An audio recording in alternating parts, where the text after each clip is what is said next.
All right, good afternoon. As people continue to join us, we'll let them catch up, but I want to be respectful of everybody's time. So welcome to our monthly workshop through the Missouri No Wrong Door Project. This week, this month, David Baker is going to talk to us a lot about organizing and how to get things done. So we will look forward to him. I'm going to go through a few things first, and our executive producer, Miranda, who won't turn her microphone on, is going to be working the slides for us. So really for today, we're going to go over the No Wrong Door project fairly briefly, talk a little bit about charting the life course for planning and problem solving. I've done a couple tools around organization I really want to share with you to kind of show you how you can figure out how incredibly unorganized you are if you are. So we're going to do that. And then David's going to go through a lot of what he's calling the 5 principles of getting things done.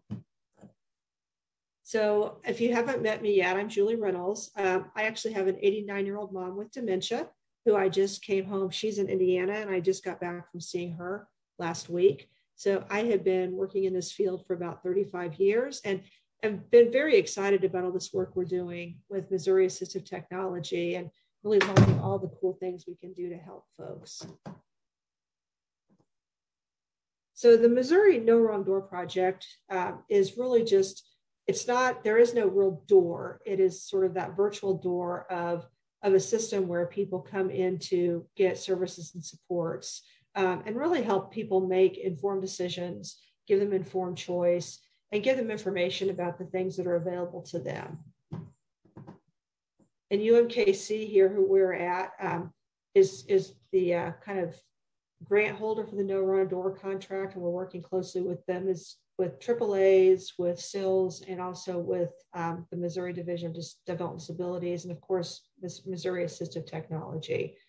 So as you can kind of see here, we're really trying to build like a statewide network of those front door entities to really help people get to the place that they need to get in as easy and efficient a manner as they can. It's really also to just enhance the skills of everybody out there who's really manning those virtual front doors and who is seeing people as they first come into systems looking for services and supports. And then really, what can we do as a No Wrong Door system to help increase knowledge across all the systems so people will know if they come in a door that might not be their door, then we make sure they get to the correct door. And some of those innovative projects we're doing is this workshop and working on some innovative things around assistive technology. Some of you may have participated recently in our robotic pet project, where David ran a project giving robotic pets, dogs and cats, to seniors and people living alone around social isolation. So he ran out of dogs, but he's got some cats left. So he's probably got one in his office.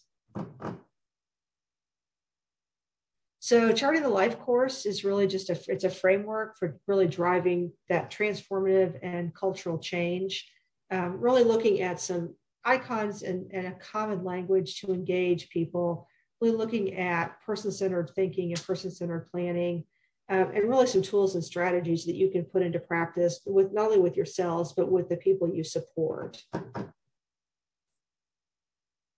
So what is charting the life course? It really is there to help individuals and all individuals, any of us here, older people, people with disabilities, all kinds of folks can use the Charting the Life course to really help explore their different life possibilities, share their hopes, set high expectations for themselves. We sometimes tend to set the bar low for a lot of people. So really, how do we set that bar higher and raise expectations? Really looking at the future, advocating for what you want and need. And problem solving. And again, I'm going to show you a couple tools that are useful for that around organizing. So we focus on 6 different life domains. What do you do every day? Are you employed? How do you spend your time during the day? What kind of things do you like to do? We also look at things like community living. Where do you live? How do you want to live? Who do you live with and who do you want to live with? What are some of the things you need in your home to help you live your best life in your home? And I think David has done a great job over these past few months of really giving us good information on some different things that can be used in your home. Also really focusing on your social and spirituality. Who do you spend time with? Where do you like to spend your time? Do you have, personal networks, faith communities, those sorts of things? We also like to look a lot at healthy living, because not only your physical health, but your mental health and your wellness are very, very important. So how do you keep those up? Safety and security are always an important thing to keep in mind, to make sure not only ourselves, but people are safe and secure in their environments. And then, of course, citizenship and advocacy is really how are you a citizen? How do you participate, in life outside? How do you advocate for yourself when things aren't going well? How do you make sure you get choices and are informed of things? And folks, as you're joining in, if you put who you are and who you're with in the chat, that would be wonderful. So I took David's slide because I do this all the time because I like to confuse him, but I'm going to do a couple things around the basics of organizing, then turn it over to David. But David had a great quote here, that your mind was made for having ideas, not holding them.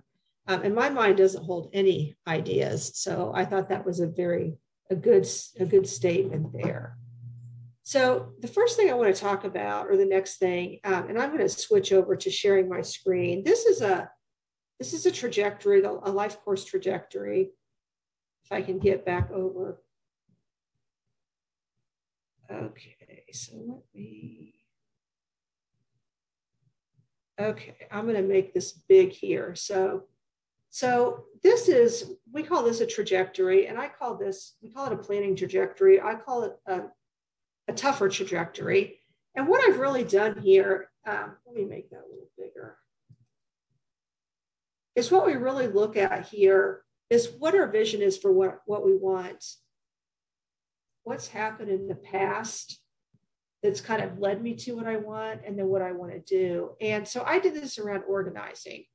So these are the things I really think are important, or that I really want to do well, or that my vision is for being well organized. So I really want to have things done on time and done well and know they're done. I want to say done a lot too, apparently. I want to be able to set priorities and know that I've accomplished them. I want to actually know what I'm supposed to do, and I'd be able to find it and use it. So I might make, I have little pieces of paper sitting here. I make endless to-do lists on, and I lose little pieces of paper. So I'm hoping David's going to help me out today. The age-old issue of trying to keep up with email is always on here. And sometimes that little envelope pops up and you curse it. Also, on a personal level, I really want to be able to find some stuff in my own house. So I have this drawer of utensils, and I think I have all the kitchen utensils I need, but I can't find any of them. And then just really, how do I remember things? My mind does not hold a lot of ideas anymore. So how do I do that? And then I really wanted to look at the other thing you look at on these trajectories is what you don't want. And it's not really the opposite so much of what you want. It's just sort of what I want to stay away from. So, I don't want to feel disorganized. As you guys all know, when you feel disorganized, you start spinning and it doesn't feel good. Missing deadlines, feeling unprepared, and then constantly losing things. So if I've lost, how many of us have lost your cell phone? I've lost it a couple. I lose my reading glasses sometimes, and then I find them on my head. So there's got to be a better way to organize. So then once I decided sort of what I wanted for my good organized life, I kind of said some things I'd done in the past. So for a while, I tried this thing called email zero or zero email, and it worked for a minute, but then it didn't. And then I sometimes do my notes on a piece of paper. Sometimes I do them on a computer. Sometimes that works. So I gave myself some credit for that. But what I really want to do to move forward is what are some more tools I can use to get and stay organized? And then what can I use to just get stuff in a drawer so I can find it? And then kind of what I want to stay away from that's going to kind of take me away from what I want. I don't really want to not keep up with email or respond in a timely manner. I don't know what the word timely means, but I feel like a week is probably too long. So, and then, not always hitting priorities. And sometimes if I don't know the priorities or I don't meet a deadline, how do I make sure that I keep those on the top of that list that I can see all the time? And I also just don't want paper everywhere. So sometimes I look at my desk and it frightens me that I don't know what half the papers are. So what I've done in the past that's sort of taken me away, I've got these little mean, I just have these little pieces of paper for those of you who can see me. And then I can't read my own writing or don't know where I'm putting, and I just put my notes everywhere. So David's job today really is to help us all out, but I feel like I especially have some great needs. But this trajectory, when I did it, it's a great tool. We have a smaller trajectory that just talks about what you do and don't want. And the thing I love about it, this thing probably took me maybe 10 minutes, but it let me put down on paper what my struggles were and some of the things I needed to do. So that's one tool I really wanted to show you guys. The other one is called an integrated support star. Now, I love to call this the split star because it has two things in it. And when we built it electronically, it has very little room for all your two things. But what I wanted to do is look at the things that I have now and then what I need in the future around being organized. So really right now, I kind of know what needs to be done. I got a lot of lists. I think that's an asset. I know, and I have lists, but I want to pull it all together. So really what I need to kind of strengthen my organization is find tools and then be mindful about how I organize myself, doing notes, really figuring out how I get work done. So again, David, the pressure's on. So, and then you just kind of go around this support star and really look at like technology. And this is what David's been great about showing us, is sort of what you have now, which I don't feel like I have enough. And then the future of like what I want. I don't have anything specific yet of what I want because I don't know yet, but I'm hoping I will learn today. So this was a kind of a hard start to do around organization, but I just kind of thought too, like in the community, how do I get organized? Maybe I don't always follow through with people, or I'm slow to do stuff because of poor organization.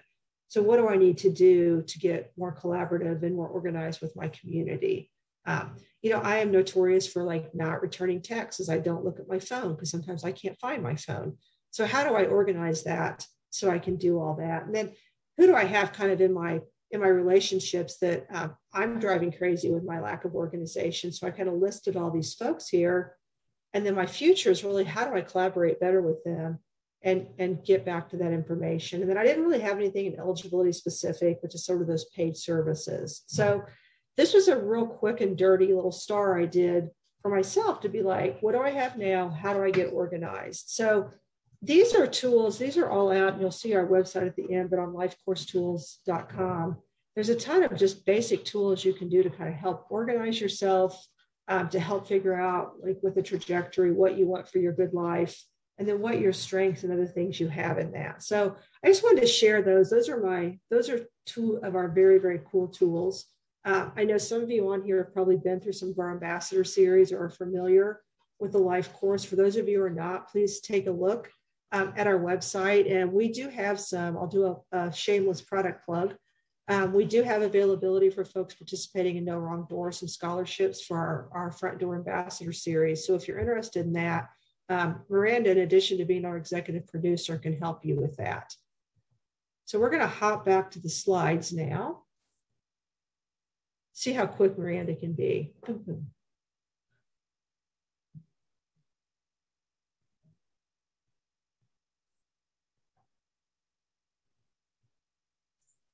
Uh-oh. Okay, here we go. So I just showed you the example of this, and now we're going to throw it over to David Baker. He can tell you a little bit about himself. He's there holding his cat. So David, I turn it over to you, and thank you, everyone. All right. Good afternoon, everybody. And for those of you who are new, welcome. For those that have been at prior sessions of this series, welcome back. And I'm David Baker. I'm the Director of Missouri Assistive Technology, which is Missouri's federally funded assistive technology program. And I have many, many years of experience in the disability and assistive technology arena, and always enjoy the opportunity to be able to share a few things that I know with all of you. And as Julie pointed out, that is me holding one of the robotic pets from our robotic pet project, which has been a smashing success, we think. So if you move on to the next slide, then we will kind of go forward on that slide that Julie showed.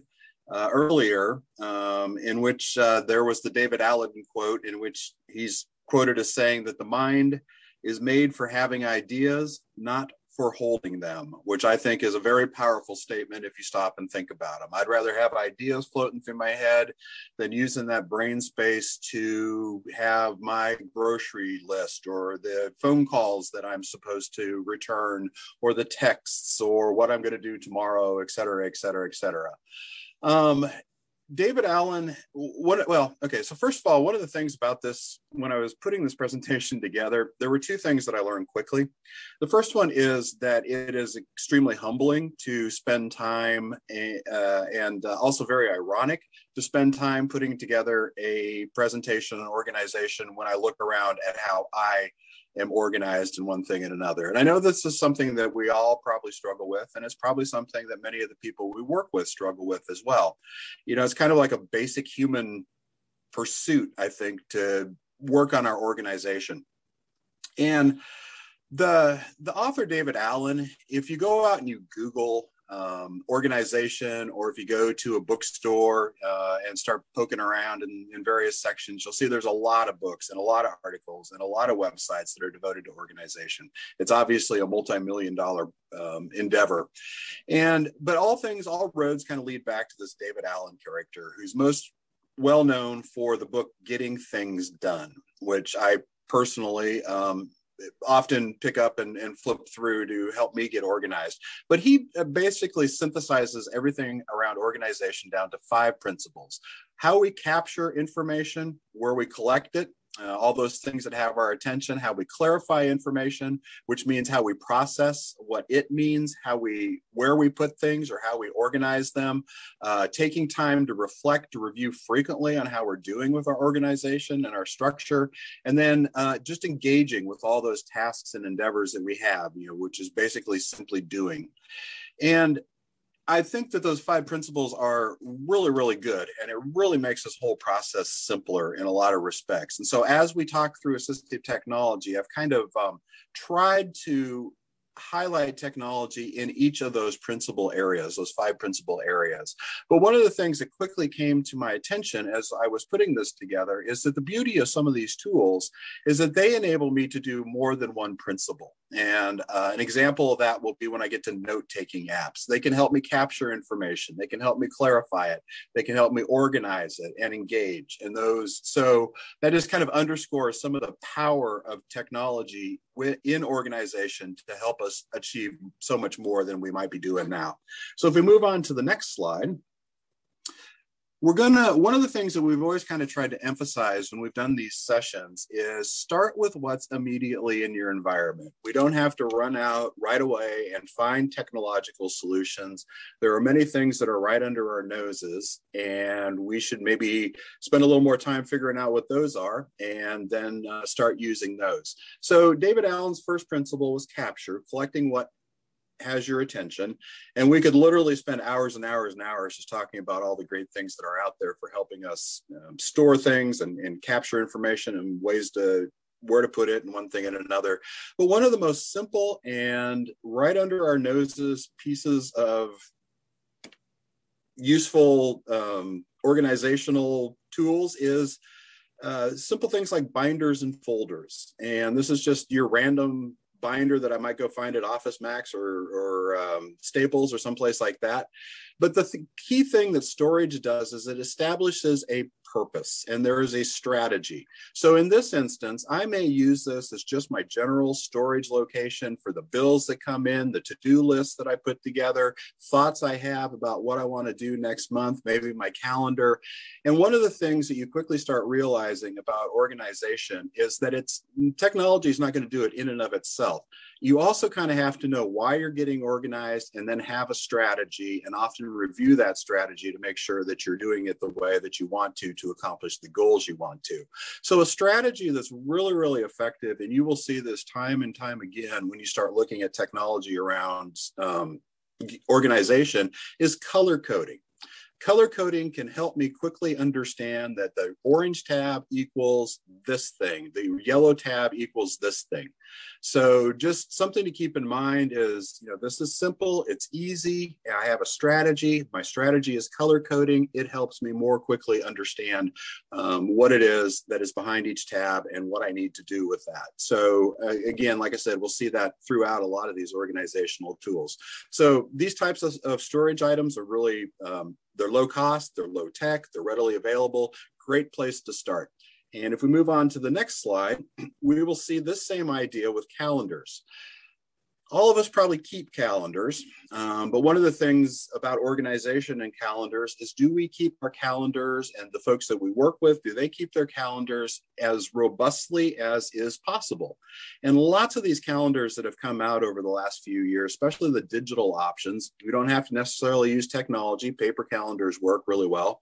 A lot of the digital options that are out there have lots of really nice built-in tools.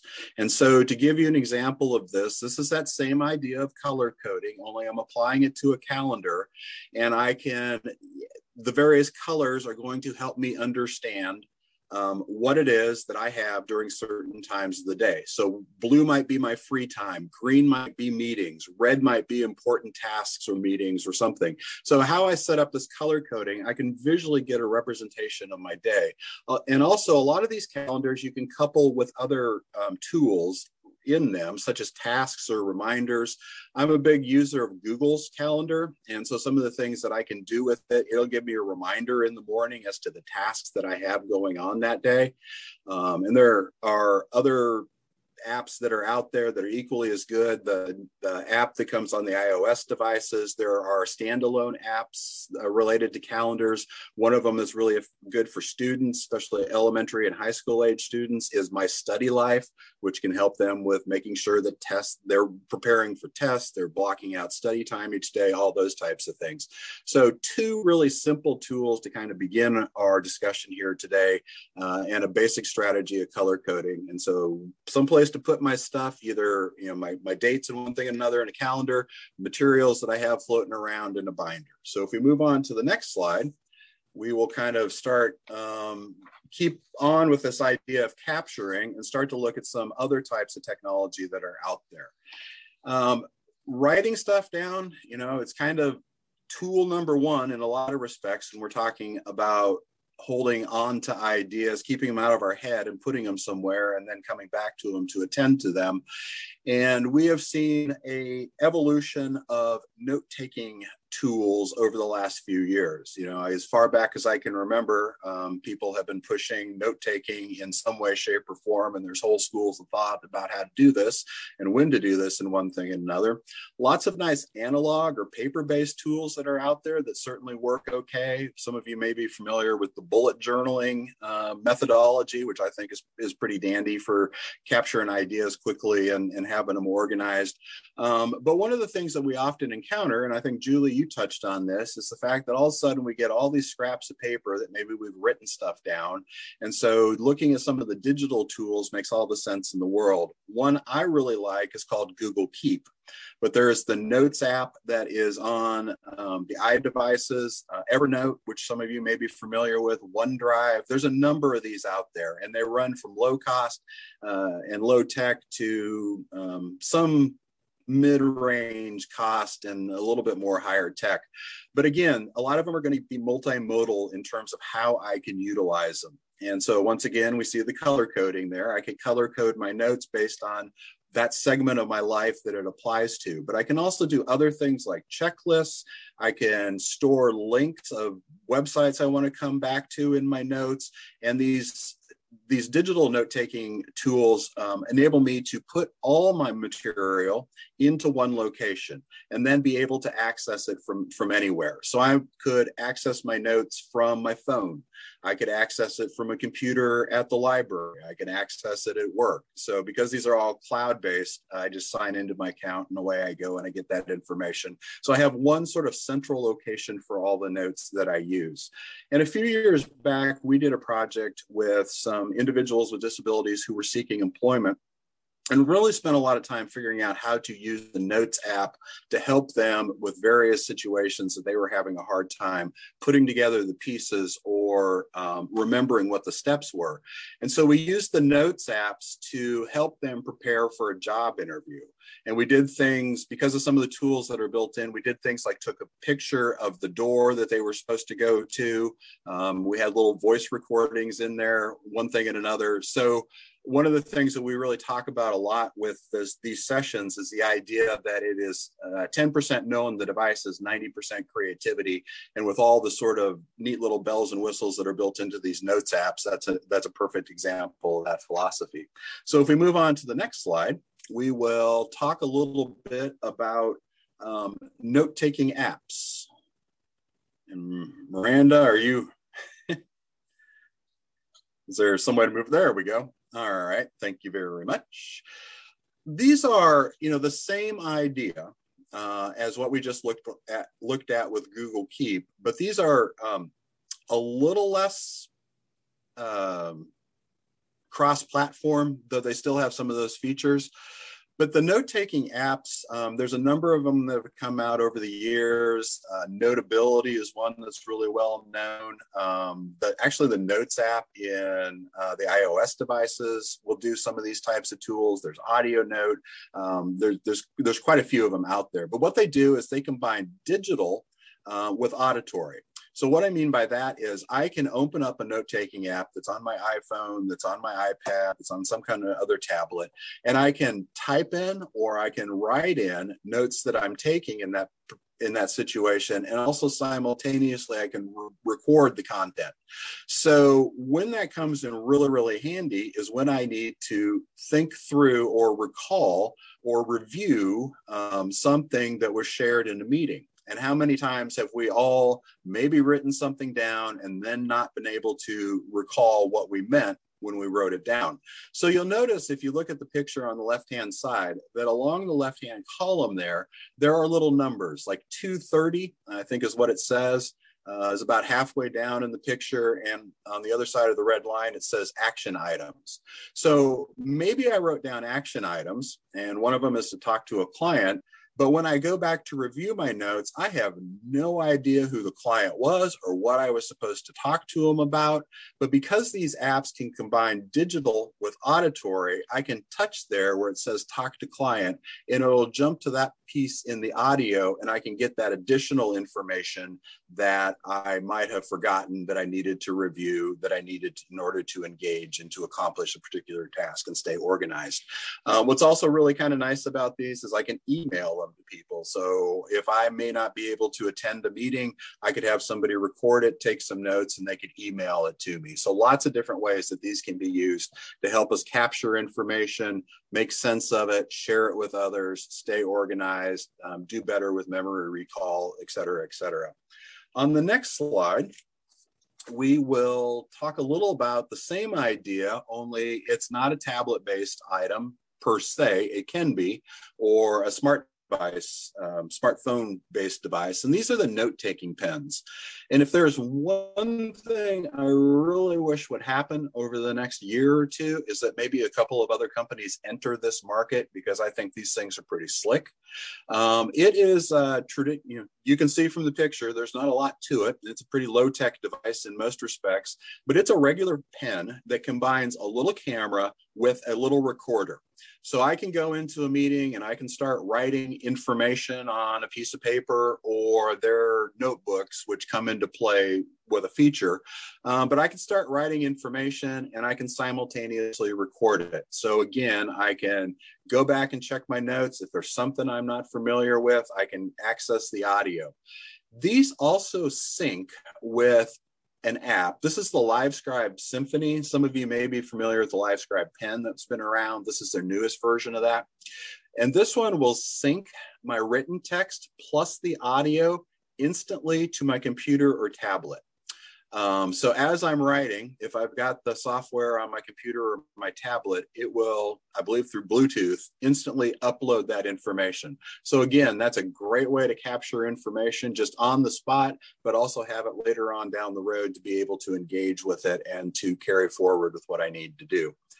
Moving on to the next slide, kind of a different take on capturing information and note-taking, one that I think has a lot of potential, especially for students or maybe folks with the developmental disabilities. In a lot of different ways, it's kind of an underutilized idea. And these are what are known as digital notebooks. So they are basically digital. They take stuff that I write and they digitize it. So it's sort of like a play on the old traditional paper notebooks. And three pieces to these: the notebook, which has special dot matrix paper in it, an eraser, which can be any eraser, and then a pen. And these actually work with friction pens that I believe Pilot puts out that are common, and you see them all over the place. Some of you may have those pens in your hands as we speak. It can be, some of these are totally low tech and pretty inexpensive. And then some of them are extremely expensive. But essentially what they are erasable notebooks. So I can open up the Rocketbook, which is illustrated there. I can take my friction pen and I can start writing on that, and it will take that information. And then when I'm done with it, I take my camera out on my phone and I scan it essentially, and it uploads it later on for reference. So the Rocketbook, I think, comes with about 35 pages in the notebook. So after I've taken my notes and I've scanned it and uploaded it, I can then go back and I can erase it, and I have that paper to use again. So it's a way of getting that stuff into a storage and not having to, it's kind of earth friendly, et cetera, et cetera. And like I said, I think these are kind of underutilized. The Rocketbook's pretty straightforward in terms of how to use it, relatively inexpensive. I was actually on their website today, and apparently these must be catching on for school students or something, because they are sold out of most of these things. But some other ones that are out there are the Evo Planner, Moleskine, which is a maker of some pretty high quality notebooks, has paired up with Evernote to come out with their version of this. And then there's the Sony digital paper. And the Sony digital paper, pretty cool, does everything but slice bread, but it's also extremely expensive. And I saw that somebody wrote something in the chat, and I thought it had to do with the digital notebooks. Yes, somebody had written, it asked me if I was aware of the Remarkable. And if we have time for questions, let's come back to that later on. I've heard of it. Couldn't speak to it to any great degree other than just hearing about it. So those are all great tools. None of us can stay totally on top of all the cool things that are out there, and effective tools for helping people address barriers. So I love comments like that. And the last slide about capturing is a return to the basics. Sometimes I get really caught up in using different kinds of high-tech devices or app-based types of things. And every now and then I have to stop, look around, and kind of think, what worked in the past and how well did it work for me, and why am I not continuing to use that? And basic voice recorders are a perfect example of that. You no longer have the micro cassettes, which used to be a problem. You'd lose them, you'd forget to label them, you'd end up with a whole drawer full of them, none of them meaning anything because you didn't label them. Now we have gotten to the point where there are no micro cassettes. It's all digital file. But the other thing that's really beautiful about these is then I can move that digital file to other electronic devices for playback and storage later. These have gotten really low cost, and I think they kind of fit into the category of low tech. I was doing a little research yesterday, and there's a really, they cost $20, $30. You have 4 or 5 buttons that you need to understand, and you can use them effectively to capture information. I alluded earlier that I've gone back to using these. I use them for things like this all the time, where it's, you're listening to a webinar. They may share the slides with you, and you look at the slides later on, and you really wish you'd been able to capture some of the content that the speaker shared with everybody, so that you can kind of have a deeper understanding of what that information on the slide was. So really low tech, really low cost, kind of old school, but they really serve a place in helping people capture information to stay organized for purposes of coming back and reviewing later on and understanding what it is that they need to do. We're going to kind of change gears here, and on the next slide, we will start a little bit to talk about clarifying, which was one of the principles of the 5 principles that David Allen had alluded to, or kind of bases all his work around. And what clarifying is, it's processing the information that we have captured and figuring out what to do with it, what the next steps are going to be. And a lot of us are pretty good at going and knowing what point A is, where we started, and point B is, which is where we're supposed to end up. But all the stuff in between may not be our best strategy. And those are what David Allen refers to in his materials as next steps. So real simple type of technology. It's obviously low tech. Our visual schedules, which we see used a lot in schools. We see them used a lot with kids. I've done some experimentating with these for my own use, and I find it really, really useful to help me know what the next steps are. And we can do these on the fly without much effort. Most of us have a phone that has camera in it that's at our fingertips, and we can take pictures, print those pictures out, or we can use standalone digital camera, and we can help people better understand what are the next actions, the next steps I need to take to be able to do something. And so we see illustrated here on the right-hand slide, see illustrated here on the right-hand slide. No, not a right-hand slide, right-hand side of the slide.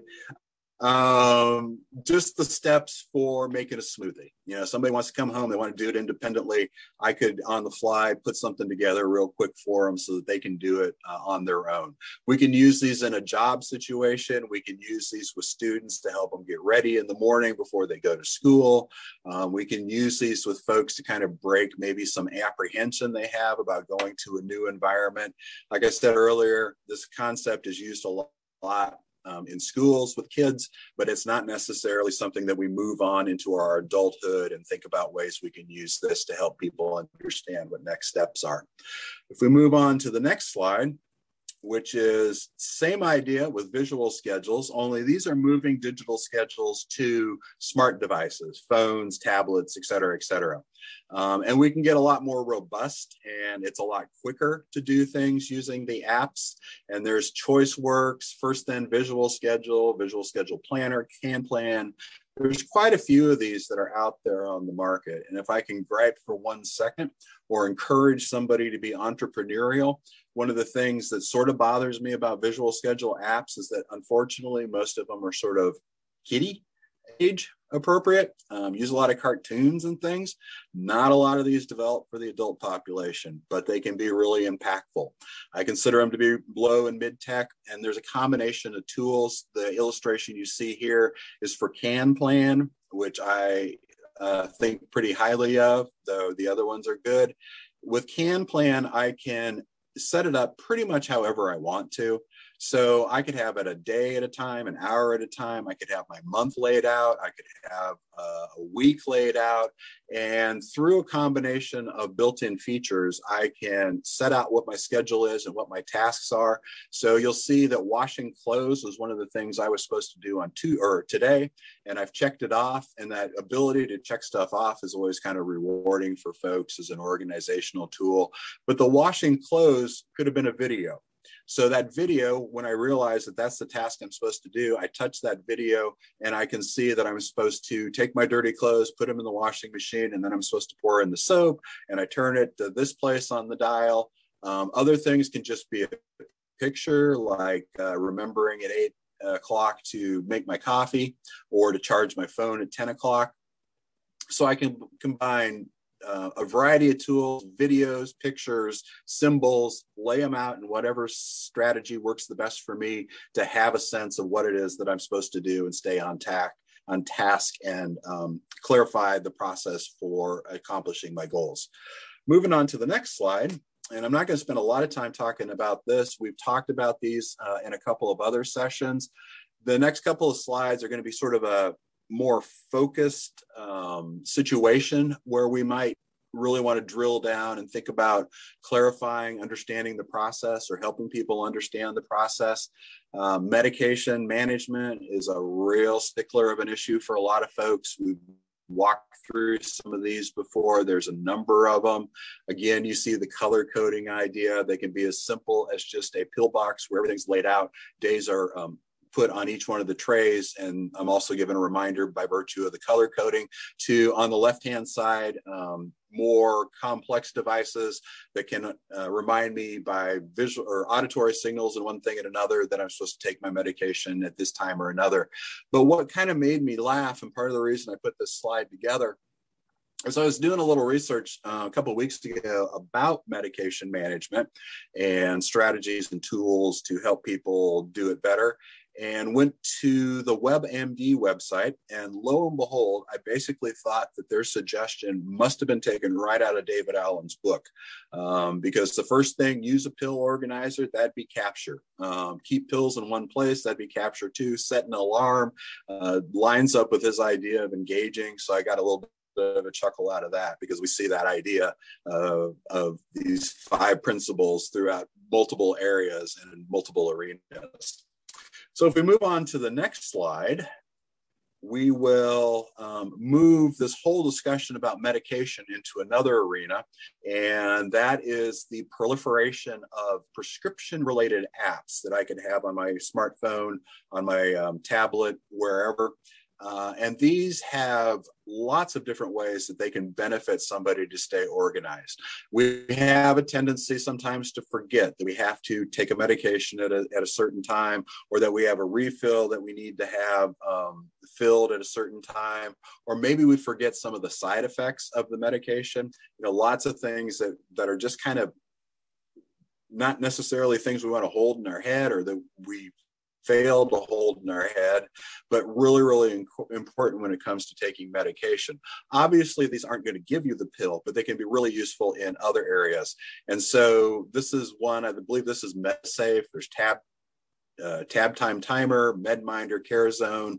I believe some of the pharmacies like CVS and Walgreens have become out with their own version of these. A lot of times they're free or extremely low cost. And so they can help me by providing me with notifications, background information on my medications. They can be useful when I'm talking to my pharmacist about other medications, or my doctor. I can have refill reminders. Really useful for folks that maybe struggle with staying on top of medication, helps them stay organized. Moving on to the next slide, we're taking that same organizational idea into medical files.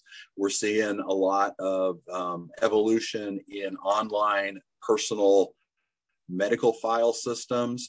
I know that I personally really struggle with this. I might have sitting on my desk at home some notes from the last physical I had, but if they want me to remember something from 5 years ago when I had some surgery, well, I couldn't tell you where that information is, et cetera, et cetera. So filing, organizing, being able to access kind of on the fly my medical information or anybody else's medical information is incredibly valuable. And it's even more valuable probably right now with all the things that are going on and the increased use of telemedicine and one thing and another. You know, we may be seeing people we hadn't seen before, or being in situations we hadn't been before and need to recall this type of information on the fly. Again, free to low cost, a number of them on the market: iBlue Button, My Chart, My Medical, Capsule, PHR, and they have a wide variety of features, and you just kind of have to sort through them. You know, reminders of it's time for your physical, direct access to your caregiver. They can sort of fuse with your prescriptions as well. There are some that I can give information, or that I can share, that caregivers and family members can also access my information if it's on my device, which might be useful in an emergency situation or something like that. So really great way of organizing medical files, having them right at my fingertips, kind of using some off-the-shelf technology and embellishing it and augmenting it with some of these tools to help me stay up to date on medical related issues. Now we're going to change gears completely, and this is the PENfriend, and I believe we might have talked about this one before as well. And this is another device that I think is great, that fits within the parameters of the idea that it's 10% known devices, 90% creativity. This is what's known as an audio labeler. So it's used to identify objects, and I can have these labels that I stick around, or these magnets, and I can have each one of them correspond to the recording that I make into the device. And it's a very low-tech device. It's moderate cost. It's about $200. And it is most often used by folks who are blind or have low vision. But it has so many different ways that it can be applied to other populations. So I could take those stickers, for instance, and I could put them on my calendar. If I have a paper calendar, for instance, by the door, and I could have a list of the 5 things that I'm supposed to do on that day that have been recorded on that sticker. So I pick up my PENfriend, I touch it on August 1st, and I'm reminded that I am supposed to go to the grocery store that day. I am supposed to have dinner with my friend, and I work 8 to 5 that day, and other things that I have. It can be useful for increasing people's independence because I could put those on, a can of soup. If I have difficulty, again, clarifying, knowing what the process is of something that I want to do, it could walk me through the steps of how to make that soup. Tons and tons of ways that this could be used to help somebody stay organized. I could put it on drawers, so I can touch that drawer and know that this is my cooking utensils. These are my socks in this drawer. Just the sky's the limit, I think, often on some of these devices that are just easy to use, that have lots of flexibility with them and helping somebody be able to do something. Moving on to the next slide. I don't want to spend a lot of time. I'm assuming most people might be personally aware of some of these, and there are some that are a little more designed for folks who have developmental disabilities out there, but these are really important tools related to independence and taking care of my money. Being able to be in control of what I earn and where I spend it. And these are the budgeting and bill spending, or the budget, the smart device-based tools that help me with budgeting, with paying my bills, and understanding where my money goes. And we all want to make the most out of our checks. And so these are really useful. And again, look, they're using the color coding concept. But there's need a budget, or you need a budget. There's Mint, there's Pocket Guard. Several of them are free. Some of them can be a little bit complex getting set up, I think, but they might be something to encourage folks that you work with to become familiar with. One thing that I will say about these is that a lot of times they have to get access to your bank account.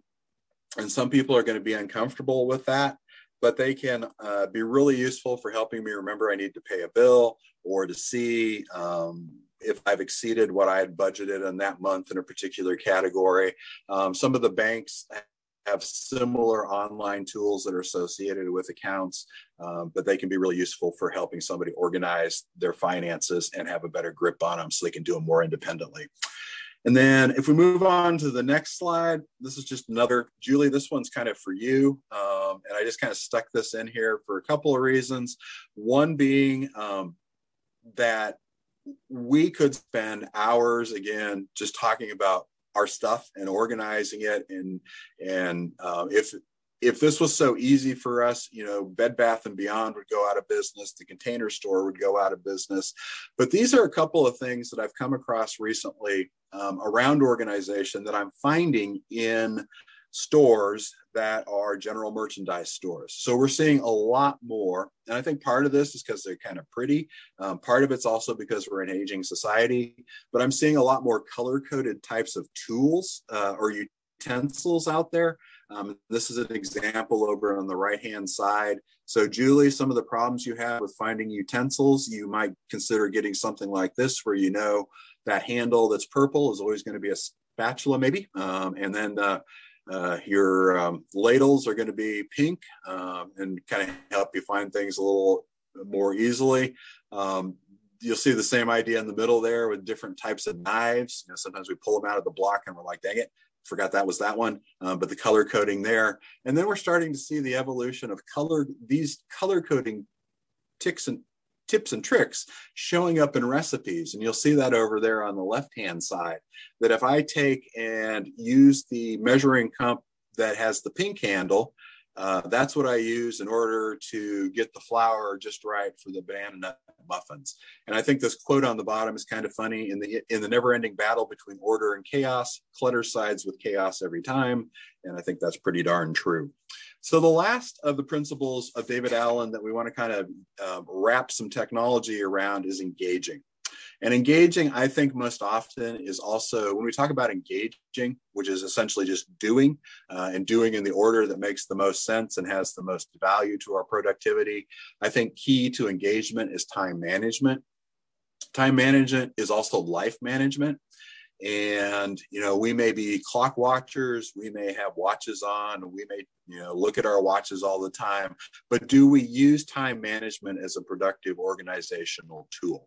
And we have, like I said, the watches, and we have some standalone devices highlighted there on the left-hand side or the right-hand side with time timer and then time tracker. And those are kind of fun things for people who may not be watch users. I actually use time timer a lot.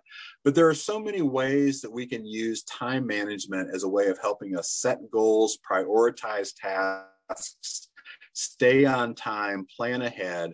So to give an example, maybe I have a task that I don't want to do. And the deal I make with myself is I'll work on this for 60 minutes today. And I can set a timer or on a watch or on my computer, or I can use the time timer, the visual thing there, or the one that looks like a stoplight, and I can set that for 60 minutes, and I get engaged and I start working on that task, and I'm processing and I'm taking care of my priorities, and I'm not procrastinating. And then all of a sudden all that red disappears on the time timer, and I know that I have accomplished something. They can help me stay on time. I mean, how many of us have been working on something at the office, we realize that we worked on it too late and we've missed a dinner that we were supposed to go to with our family and friends, or we're late for it or something like that. So time management is a key element of organization. There's whole schools of thought on it, but these are just a couple of simple technology tools that are out there. And then this next slide, I didn't really know where to put this, but I think it kind of fits into the engagement category. There's a system out there called Kanban, which you see used a lot in businesses. And one of the things I think is interesting about this topic of organization is that a lot of the ideas I got came from the business world, and they have great applications for ourselves and for the people we work with. But Kanban is a visual workflow method that companies will utilize. We're starting to see it eke its way into some apps that are designed for the common market, and then also some apps and tools that are designed for people with disabilities. There's Trello, there's Kanban Tool, Kanban Flow. But what's kind of fun about these is we have to-do lists, and then we check them off. But there's always this area in the middle, which is I started this task, but it's not completed. So how do I note that in my notes? Can't use a checkbox there until it's done, or can't check it. So these are sort of like, I think there's a sense of reward with these, because I can move something from the left-hand column to do once I started over to that middle column, and then I can move it over to done. So it's a way of staying on top of things that I might have started, and then moving them over to the column, and they're kind of interactive. And I always think that that's a little bit rewarding for myself, and for other folks who I talk to think that's kind of fun too. That's part of the reason we make checklists, so we can check stuff off or cross it off. And then last, we will, just a reminder, we've talked about these before. I kind of keep coming back to these, and these are the voice assistants, and they're a great engagement tool as well as a great organizational tool. A lot of us have them in our homes. They're relatively inexpensive. Basic setup can be a little complex, but once we've gone beyond that, they can be pretty simple to use. But these are so many things we can do, and there's whole websites devoted to using these for organizational purposes. But I can have this as part of my calendar system, and I can ask my Google Home or my Alexa, what's on my calendar today as I'm walking out the door. I can add to my to-do list. I can help myself manage my time by using a voice assistant. Medication reminders. I can take notes. I can use these to help me make phone calls. So a lot of the these can sort of be a little bit of a catch-all tool for a lot of the things. And as we use these more and more in our day-to-day lives, I could see where these would become a greater and greater organizational tool. But as they are today, they are pretty darn good as a way of engaging and staying on top of things in and of themselves. So that is all I have. Once again, it was we're going to talk about a lot in a short amount of time. So hopefully I didn't go too fast. I'm always available for questions and all that kind of stuff, or to email me, and that's at the end. So Julie, I will hand it back over to you. Thank you, David. That was great. And I love my Alexa, but I forget all the things she can do. I just get to the point where I'm like, what time is it? Because I know I'm running late for something. So I'm glad you put that on there as a reminder. Could you go ahead and hit that next slide, Miranda? Did you answer the remarkable question that the gentleman had in the chat? You're muted. Yep. No, I did not. I did want to return to that. I don't know if that individual is still on the call. Can you mentioned and I can't remember what it is, I'm sorry, but if you can maybe enlighten us what you know about that, or that'd be great. I can you hear me? Yeah. Yes. Okay, so the Remarkable is pretty much just a note-taking device right now, for me at least. It's sort of a digital paper. It feels like you're writing on paper. It is kind of expensive. I have the older version. The pens are expensive themselves as well, and you have to have the tips wear off on the pens, so you have to buy new tips. But you can upload PDFs and write on forms. And Julie, you'd like this. I use the LifeCourse tools. I just upload them from my computer onto the Remarkable, and then I reuse them. And I can email myself all the forms that I use. But it's a great note-taking device. Oh, fabulous! Thank you so much for sharing. Like I said, I couldn't speak to it. I'd heard of it. So, these are the kinds of things we want. There's a lot of tools out there. It's always good to share. Thank you. That was great. Just to kind of finish up here, we've got a few questions that we've been answering in the chat about being able to view these webinars again. And so we are in the process of getting them all closed captioned and edited, and they will be on our YouTube channel. And Miranda, is it our LifeCourse YouTube channel? Yeah. Okay.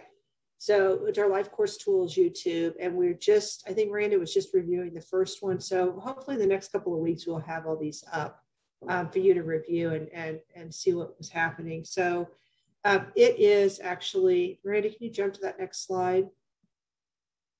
So we have no plan for August, but we will be here again doing something around technology. We felt like we did really good planning like 9 months worth of stuff or how long it's been, but we will definitely put dates out there so you'll know when it's coming. It'd be the same time and whatever day I think this is the last Wednesday of the month. God, it's August, y'all. So that will be coming soon. If you think of anything you'd like to know more about, please let us know. And then next one, please. And then again, as I talked to you guys about the LifeCourse website, www.lifecoursetools.com.